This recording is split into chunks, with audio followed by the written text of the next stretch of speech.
नमस्कार। आज हम बात करेंगे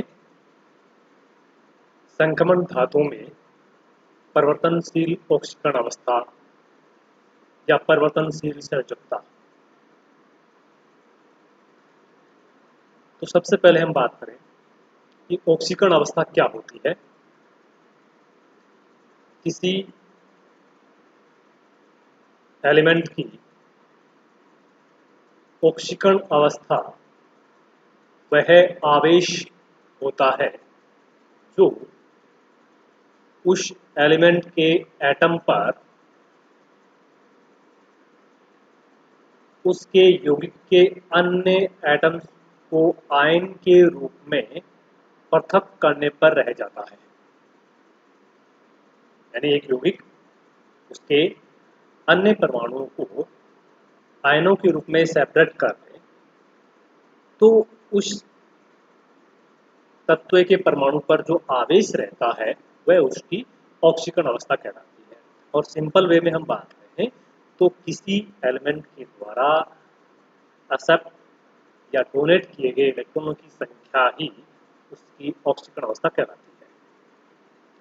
अब परिवर्तनशील ऑक्सीकरण अवस्था यानी चेंज फिक्स न होकर चेंज होती रहती है।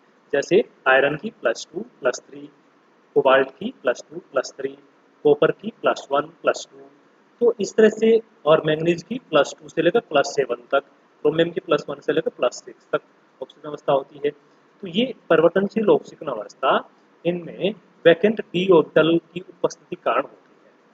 रिक्त डी कक्षों की उपस्थिति के कारण इनमें परिवर्तनशील ऑक्सीकरण अवस्था पाई जाती है। अब एक क्वेश्चन के द्वारा हम बात करें तो कहें कि स्कैंडियम की +3 ऑक्सीकरण अवस्था सबसे ज्यादा स्थायी होती है।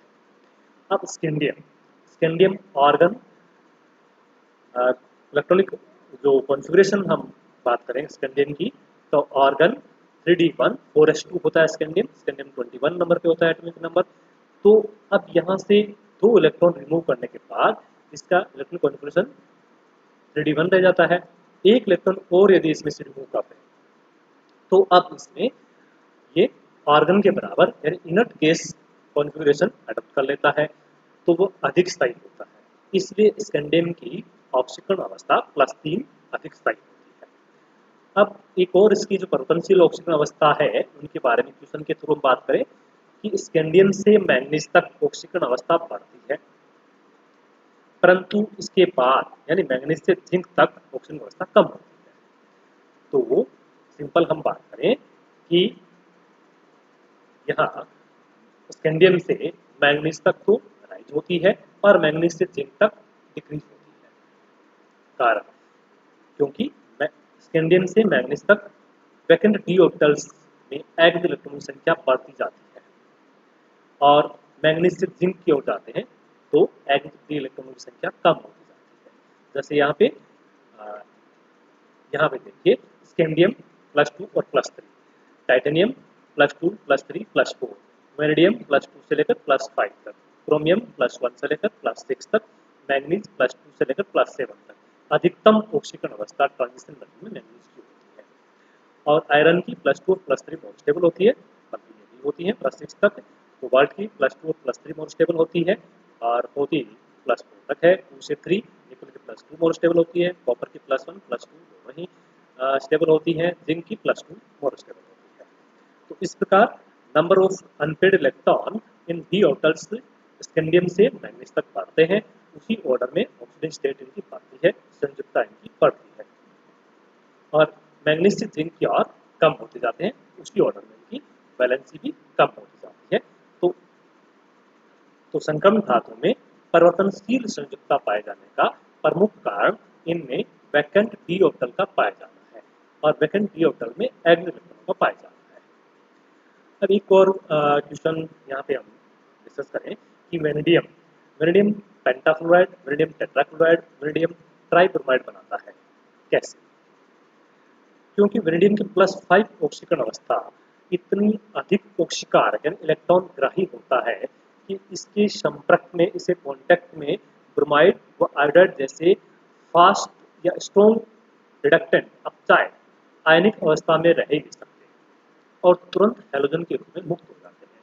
जिससे ये vanadium tribromide, vanadium tetrachloride, vanadium ट्राइआयोडाइड बनाता है। परंतु फ्लोराइड जैसे छोटे आकार वाले व अधिक घनता वाले आयन अत्यंत कठिनाई से ऑक्सीडाइज होते हैं, इसलिए +5 ऑक्सीजन अवस्था में वैनेडियम पेंटाफ्लोराइड जैसे यौगिक बनाता है और ब्रोमाइड के साथ वैनेडियम 3 वाला बनता है, वैनेडियम ट्राइक्लोराइड बनता है। एक और क्वेश्चन डिस्कस करें यहाँ पे कि फेरस हाइड्रोक्साइड को यदि हवा में खुला छोड़ दें तो भूरे रंग का हो जाता है। कारण क्योंकि ट्रांजिशन मेटल के हाइड्रोक्साइड वायुमंडलीय ऑक्सीजन से ही ऑक्सीडाइज हो जाते हैं। इसी कारण फेरस हाइड्रोक्साइड को वायु में एयर में ओपन छोड़ने पर ये भूरे रंग का यानी फेरिक हाइड्रोक्साइड के अंदर कन्वर्ट हो जाता है, इसलिए भूरे रंग का हो जाता है।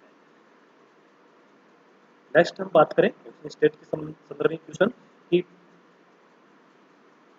Titanium oxide, vanadium oxide, chromium oxide क्षारीय होते हैं, परंतु डाइटाइटेनियम ट्राइऑक्साइड, डाइवैनेडियम ट्राइऑक्साइड, डाइक्रोमियम ट्राइऑक्साइड धर्मी होते हैं और क्रोमियम ट्राइऑक्साइड अम्लीय होता है।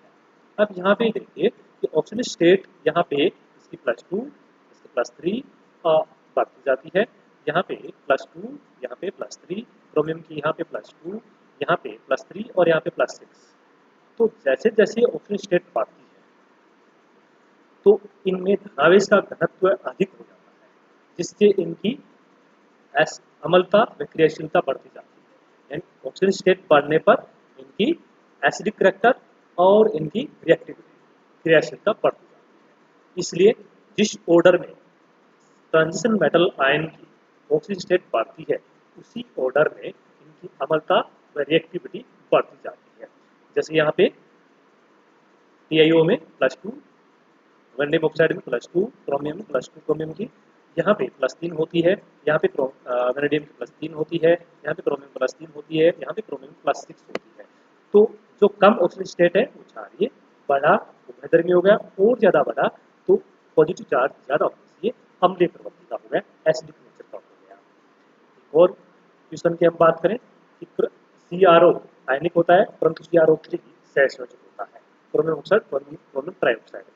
यहाँ पे +2 क्रोमियम ऑक्साइड के अंदर क्रोमियम +2 ऑक्सीजन स्टेट में है और क्रोमियम ट्राइऑक्साइड के अंदर +6 ऑक्सीजन स्टेट में है। तो ऑक्सीजन स्टेट बढ़ने पर या फाजन रूल के अकॉर्डिंग इसको डिसाइड कर सकते हैं, एक्सप्लेन कर सकते हैं। फाजन रूल क्या कहता है कि आयन पे चार्ज अधिक होने पर, आयन पे चार्ज अधिक होगा तो उतना ही छोटा होगा तो उसकी पोलराइजेशन पावर उतनी ज़्यादा होगी, ध्रुवीकरण की क्षमता ज़्यादा होगी, और ध्रुवीकरण की क्षमता ज़्यादा होगी तो वह उतना ही ज़्यादा सहसंयोजक लक्षण होंगे। तो यहाँ पे क्रोमियम +2 और यहाँ पे क्रोमियम +6, क्रोमियम +6 अधिक छोटा आयन होता है, जिसके कारण ये अपने पास के आयन्स को अधिक प्रभावी रूप से पोलराइज कर देता है, ध्रुवित कर देता है, जिससे इसमें सहसंयोजक लक्षणों की संख्या या करैक्टर बढ़ जाते हैं। तो सहसंयोजक हो जाते हैं, तो जैसे जैसे आयन छोटा होता है वैसे वैसे धन आयन का आकार जितना छोटा होता है वह उतना ही ज़्यादा पोलराइजिंग पावर होती है उसकी, इसलिए सहसंयोजक लक्षण भी उतने अधिक होते हैं। तो इस प्रकार हम संक्रमण धातुओं की परिवर्तनशील ऑक्सीकरण अवस्था को एक्सप्लेन कर सकते हैं कि ये इनमें ट्रांजिशन मेटल में जो वैकेंट डी ऑर्बिटल पाए जाते हैं उनके कारण ये परिवर्तनशील ऑक्सीकरण अवस्था शो करते हैं। Thank you.